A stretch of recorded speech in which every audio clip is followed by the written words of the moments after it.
अंबेडकर इस भारत के इतिहास में ऐसा आदमी है जो हर परेशान व्यक्ति को मुक्ति का रास्ता बताता है। सिर्फ दलित की बात मैं नहीं कर रहा हूं।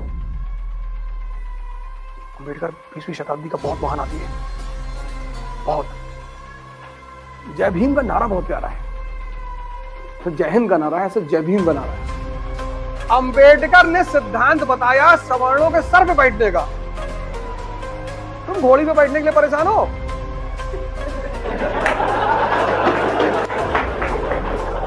ये घोड़ी बैठने के लिए परेशान है भैया, हमको घोड़ी पे बैठने दे।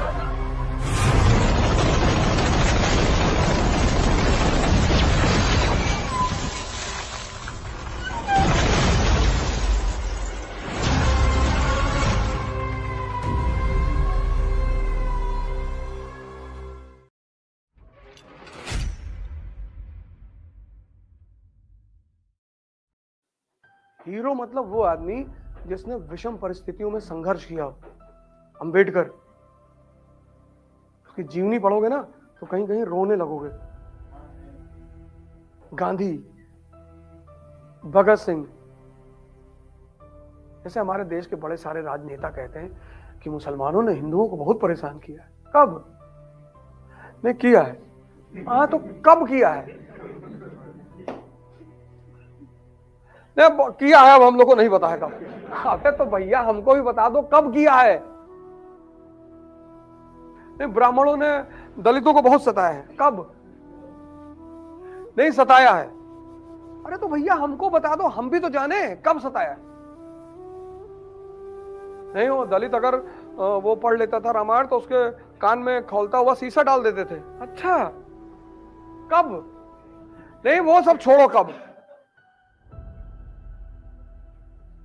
अरे हमको भी बताओ, हम भी तो जाने। हाँ, क्या बहुत अच्छा सवाल किया तुमने, बहुत बढ़िया। घोड़ी पे क्यों बैठने नहीं? अंबेडकर को मना कर पाए? मेरी बात सुनो, अंबेडकर को मना कर पाए? नहीं मगर पाए। क्यों? क्योंकि जिन्होंने अंबेडकर की बात नहीं मानी आज वो परेशान है। अंबेडकर की कौन सी बात?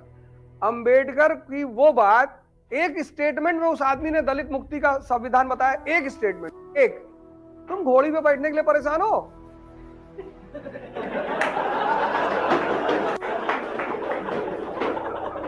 ये घोड़ी बैठने के लिए परेशान है भैया, हमको घोड़ी पे बैठने दे। अंबेडकर ने सिद्धांत बताया सवर्णों के सर पे बैठने का। अंबेडकर ने सिद्धांत बताया सवर्णों के सर पे बैठने का, और बैठ के दिखाया, सिर्फ बताया नहीं, दिखाया। पता है क्या सिद्धांत था? एक लाइन में उस आदमी ने कहा कि शिक्षा शेरनी का दूध है, जो पी लेता है वो दहाड़ता है। तुम घोड़ी पीछे भागे जा रहे थे।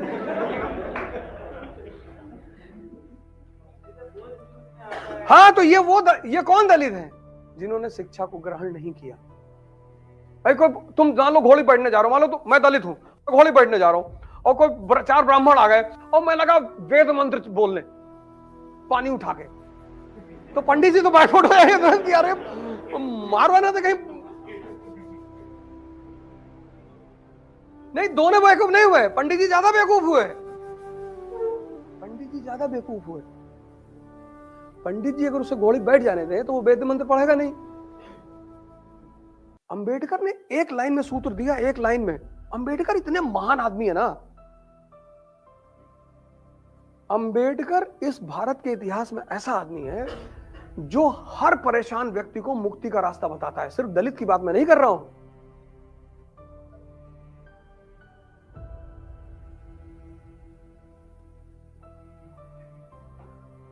आज शिक्षक है, अभी मेरी एक शिक्षक से सुबह दोपहर में बात हो रही थी, तो कहे कि मैं गया था डीएमओ हमको भगा दिया। हमने कहा यार तुम ऐसा करो, तुम हिमालय चले जाओ यार। एक शिक्षक बुद्ध है, अजात शत्रु के दरबार में जा रहे हैं, अजात शत्रु सिंहासन से नीचे उतर आ रहा है। ज्ञान शक्ति है, इंफॉर्मेशन नहीं, ज्ञान।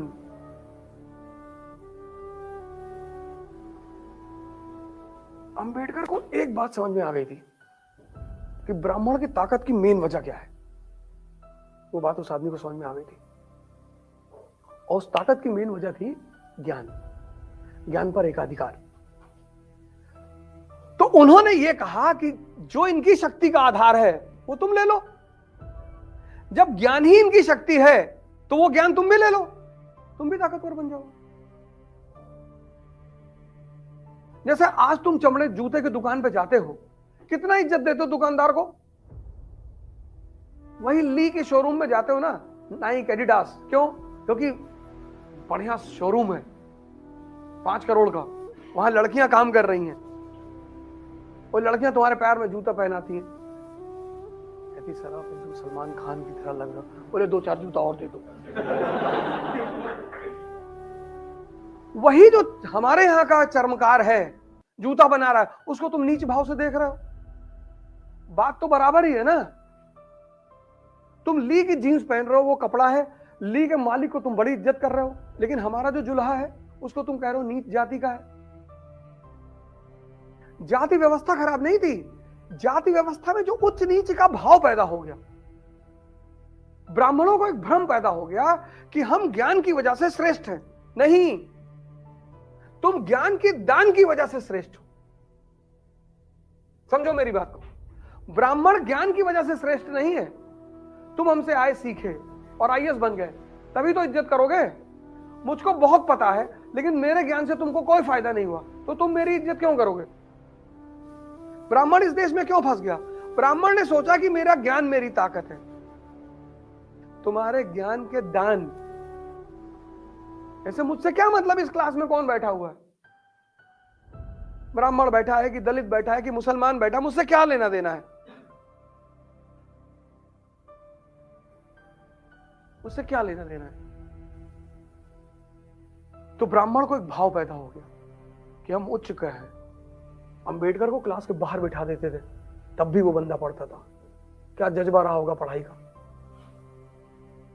अभी तुमको क्लास के बाहर बैठा दें, कल से आओगे ही नहीं।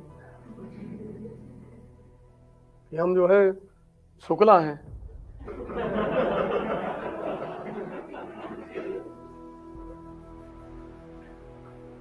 इतनी ऐठन तो पहले ही भरे हो। उस आदमी को क्लास के बाहर बिठाते थे, बाहर पढ़ता था वो आदमी। और जो लोग बाहर बैठाते थे उन्हीं के ऊपर सर पे बैठ के संविधान लिखा। इसको बोलते हैं बदला।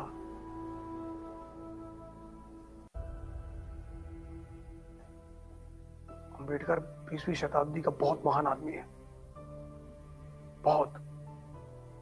उस आदमी को कंपलसरी करना चाहिए हिंदुस्तान में। जय भीम का नारा बहुत प्यारा है, फिर जय हिंद का नारा है, ऐसे जय भीम का नारा है। लेकिन मेरे लिए जय भीम का नारे का मतलब है दुस्साहस, डेयरनेस। मेरे लिए जय भीम मतलब ये नहीं कि मैं अंबेडकर को फॉलो करता हूं। मेरे लिए जय भीम का मतलब है दुस्साहस। वो सोचना कि अगर किसी को बता दो तो बेहोश हो जाए।